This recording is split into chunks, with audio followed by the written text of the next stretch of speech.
G'day folks.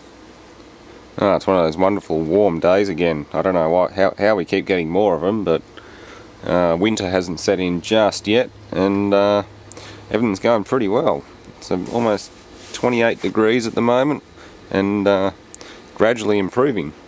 So I'm going to make the most of it and work outside some more, but I will be trying to move engines and things outside, or at least get that Datsun L18 off the stand today and have the steel table out on the work mat as well. That thing used to spend a fair bit of time outside, but since having the gantry there I can't actually drag it outside without getting hung up on the gantry, so it's pretty much stayed inside.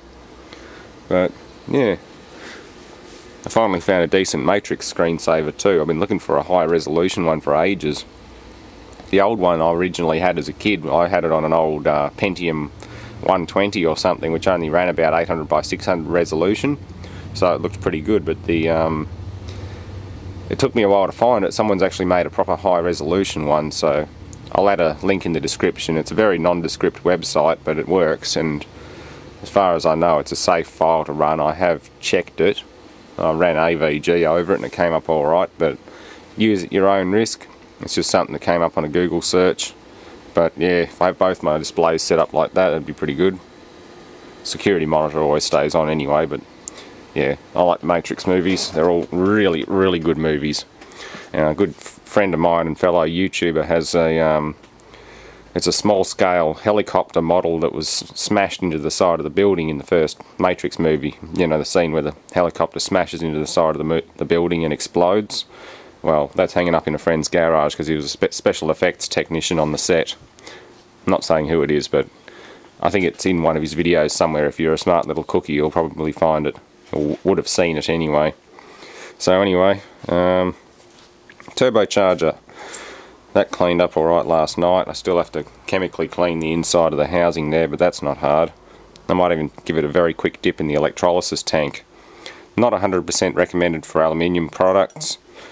But if you're quick about it, it won't attack the fresh alloy too much, but it will break down a lot of oxide and paint and lacquer and other stuff.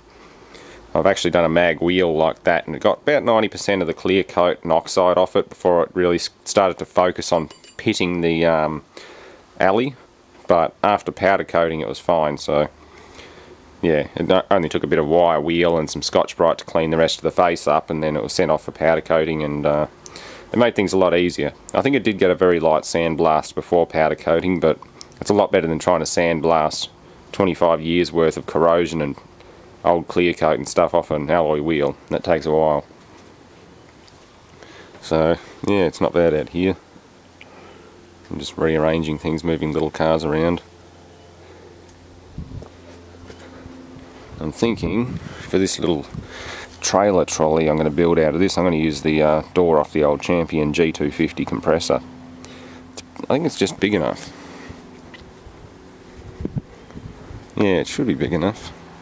Sort of widthways, and I'll just fabricate a steel drawbar to hang onto the back of a little car or someone like that. Maybe the RAV4. Actually no, the RAV4 doesn't have a tow bar. That's the only thing that's really missing from it.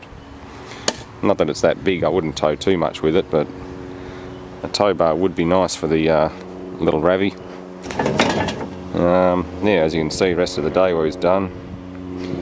I like to hand in the plate, even though they don't check my scrap guys' bins for stolen vehicle scrap. It's just a good idea to have it handy when you take the firewall assembly in. So that's pretty much done. The old plasmas, they're all smashed up and dead. Shot them to bits. Now, Dad gave me 4 of these cans. They're heavy 750ml polyurethane foam can, but you need a special applicator gun for them, so I'm not sure whether... I'll look up the gun and just see what that's worth, because there's 4 full cans here. It'd be an awful waste not to use them for something. Although if I had a bigger property, I'd set a microwave out in the backyard and yeah, stuff one of these in it. But I'm not in an area where I can do that, so yeah. Still, I want to see someone stick a can of expander foam in a microwave. I have a feeling it would end badly for the microwave. then leave it 24 hours and come back and see how much it's expanded. It's probably would have filled the whole cavity and exploded out onto the ground. So yeah, getting clearer. And the Ford's in here for the first time.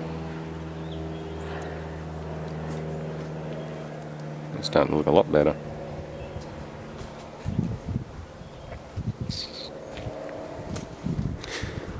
A bit more little light mowing to do.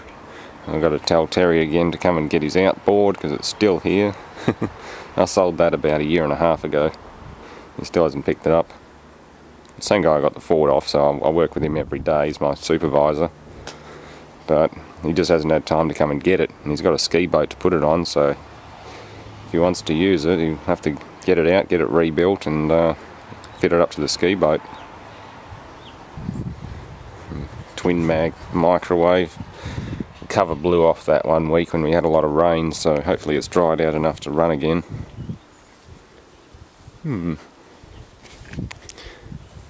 no shortage of room now.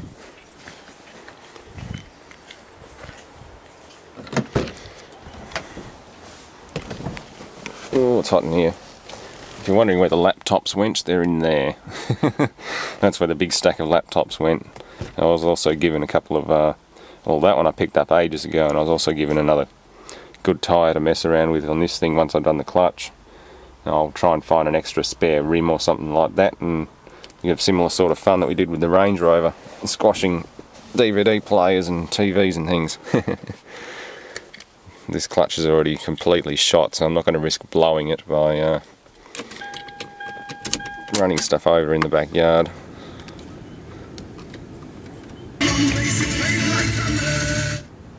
Sabaton. I just got one of the, I think it's the latest album, Carolus Rex. I bought that from America for about $8. I couldn't find it in a CD store in Australia.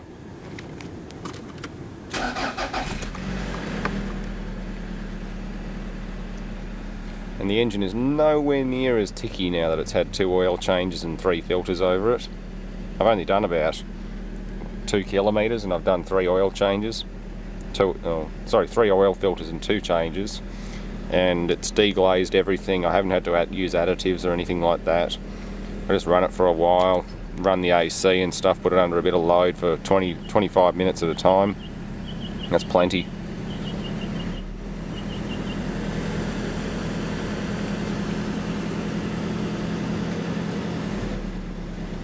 But yeah, she's a good little car. I can't wait to get her back on the road. It's just going to be a matter of money. A fair bit of money, but I don't know, what's another $2 grand? I only paid 2.5 for her, so it won't come in under the $4 grand mark like I originally expected, but I'll probably come in under 5. So that's easy. It's easily done. Anyway, that's about all for now. Yeah, thanks for watching.